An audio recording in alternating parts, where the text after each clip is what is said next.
Professor Putterman. Paging Professor Putterman. It's time. We better hurry. The adventure begins here. Wait for me. But first, our explorers must check into the P.J. Putterman Library. Today's explorers are Eric, Professor Putterman, to the exploration station, please. McKenna Louise, Kristen.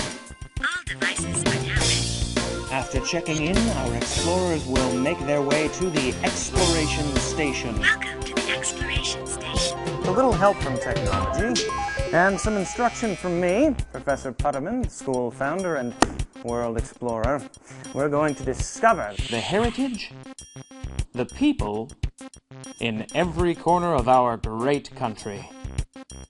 Today they'll discover the Northeast. Maine, Vermont, New Hampshire, Massachusetts, Rhode Island, Connecticut, New York, New Jersey, Pennsylvania, Delaware, and Maryland.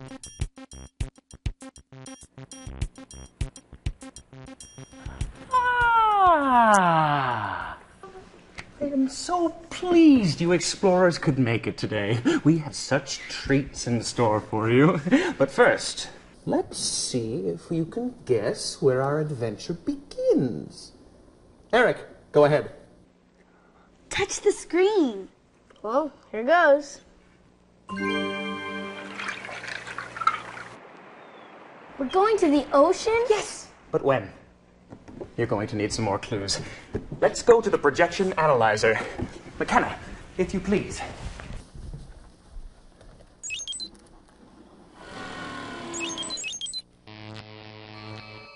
That's an old ship. Is it the Mayflower? Yes, it is the Mayflower. And the Mayflower is headed toward... Plymouth, Massachusetts, the northeastern region of the United States. Eric guessed it. Hey, that's right. That's where some of the first people to live in America landed. I'm not sure they were exactly the first ones here, Kristen. McKenna is right. We're going to have to go back a little bit further before the first colonists settled this continent. Right location. Maybe this will help. Oh, you mean Indian. Native Americans. Ah, the first proud settlers of the Northeast. Let's start there. For hundreds of years, many Native American groups lived in the Northeast region, including the Pequot, the Wampanoag, and the Iroquois.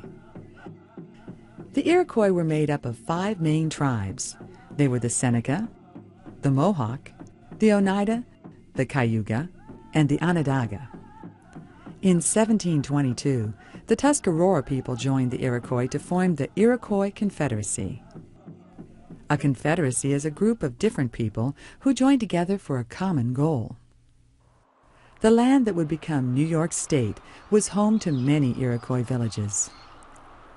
Iroquois villages were usually settled near a lake or a river, so the tribe could take advantage of the rich natural materials that came from the earth.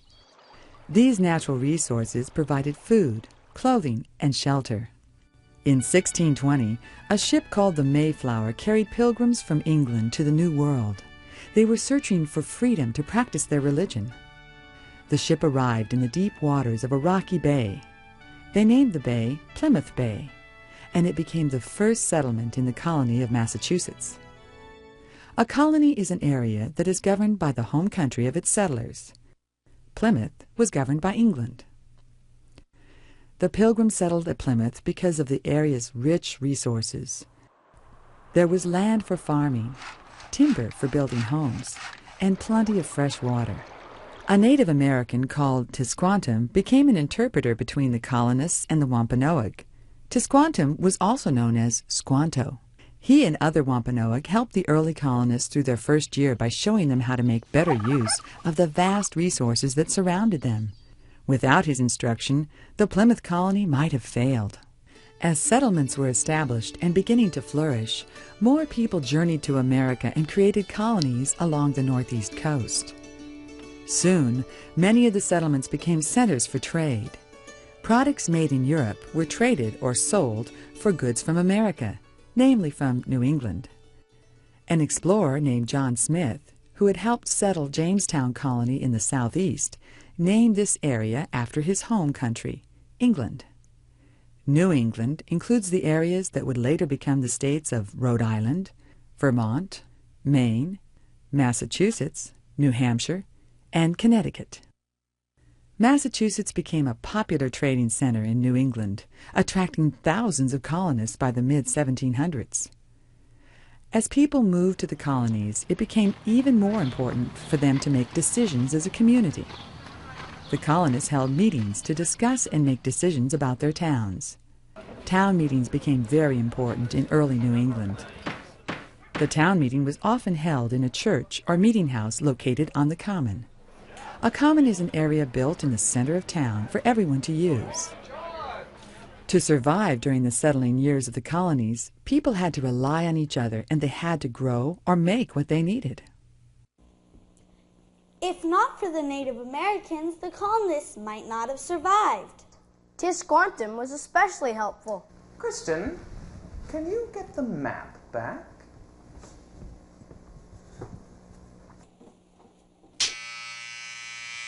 It's ready. See, Eric, most of the colonists came from England.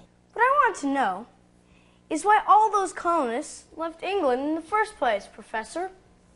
Professor? Professor? Professor? Eric, up here.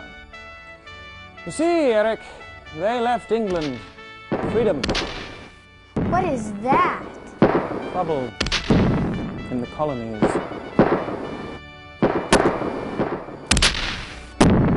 Gotta go. The colonies made such good use of local natural resources that many cities became centers for trade. Boston, in the Massachusetts colony, was one of the busiest cities. By the mid-1700s, the streets of Boston were lined with houses and shops. The harbor in Boston was filled with ships carrying goods, and England collected taxes on every item traded or sold.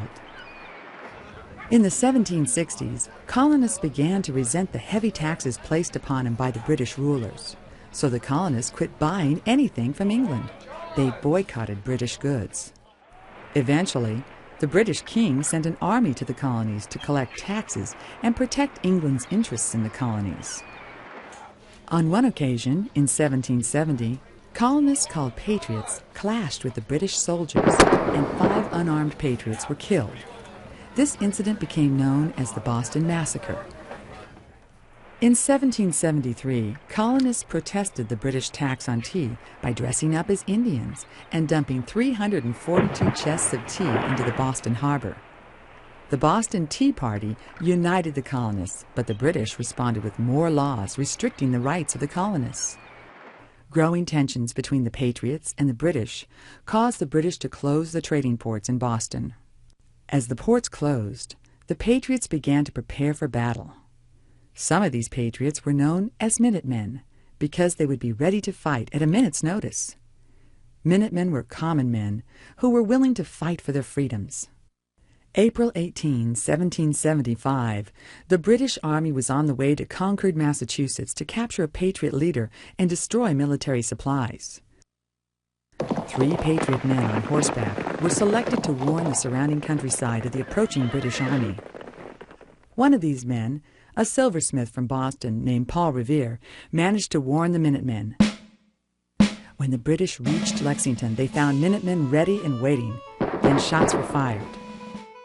During this battle that continued on in Concord, 90 Patriot soldiers were either killed or wounded, but 250 British soldiers were killed or wounded. Word of the battle at Lexington and Concord spread throughout the colonies. The Patriots organized and were prepared to fight when more British troops arrived 1 month later. The Revolutionary War had begun. By 1783, almost 8 years later, many battles had been fought and many lives lost. The Revolutionary War ended when the Treaty of Paris was signed, recognizing the United States as an independent country. The Patriots had triumphed. Wow. Once America was free, everyone wanted to live here, right? And explorers, where do you think most of them arrived when they reached this new world? The Northeast? That's right, but more specifically? New York. It says here, Ellis Island. You got it. Let's take a look. Immigrants began to arrive from northern European countries even before the Revolutionary War. These immigrants would travel by boat across the ocean and step onto American soil in Philadelphia, Pennsylvania. After the United States gained independence from England, people from the Northeast region began to explore North America and move west to lands beyond the Appalachian Mountains. During that time, the largest wave of immigrants made their way across the Atlantic Ocean and settled in America. But between 1890 and 1914, millions of immigrants arrived from countries all over the world. These people came from Italy, Poland, Sweden, Russia, Norway, and many other countries. By this time, New York State had replaced Philadelphia as the main port for immigrants. And newcomers arriving by boat would catch a glimpse of the Statue of Liberty welcoming them to the United States. All immigrants entering the United States by the Atlantic Ocean between 1892 and 1954 had to first pass through the Ellis Island Immigration Center. Immigrants were checked by doctors to stop the spread of any disease and to see if they were healthy enough to work. After passing through Ellis Island, immigrants had to find work and a place to live. Most immigrants found housing in crowded apartments called tenements. The only jobs many immigrants could find were in the tightly packed city factories. Working conditions were often poor. Too many people crowded into too little space made these buildings hot and unhealthy. These factories became known as sweatshops. These sweatshops required long hours of work for very little pay. But even these jobs meant a new beginning for many immigrants. Although today life is still difficult for many immigrants, laws, including labor laws, have made living conditions better for people seeking a better life in America. America has now become known as the world's salad bowl because of the countless cultures and races that have come to call the United States home. Yet many groups still celebrate customs from their homelands. And some groups choose not to be a part of this cultural salad bowl. One of these groups is the Amish. The Amish live mostly in southeastern Pennsylvania. The Amish believe in separation from the world. They do not fight in wars or hold public office, and they do not use electricity, cars, telephones, or tractors. They use simple tools like horse-pulled plows and even buggies. But people from all walks of life help make the Northeast one of the busiest regions in the United States.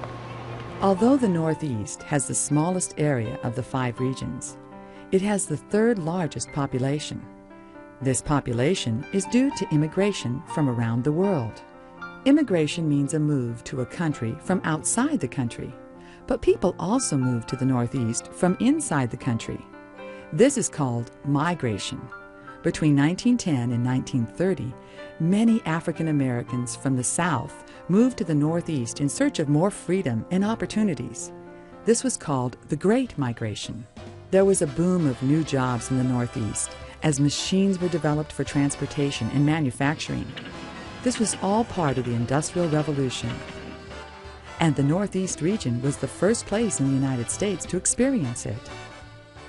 By 1850, 10 American cities had populations of over 50,000 people. 7 of those cities were in the Northeast. In the 1920s, the populations of cities like New York and Philadelphia swelled. At the same time, the opportunities for easy transportation became more common.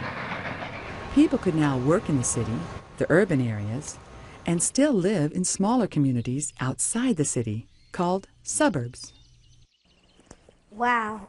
Just think. From the Iroquois to today, the Northeast sure has grown. Yes, all kinds of different people. The growth in industry and Freedom. So, Professor, can we go somewhere?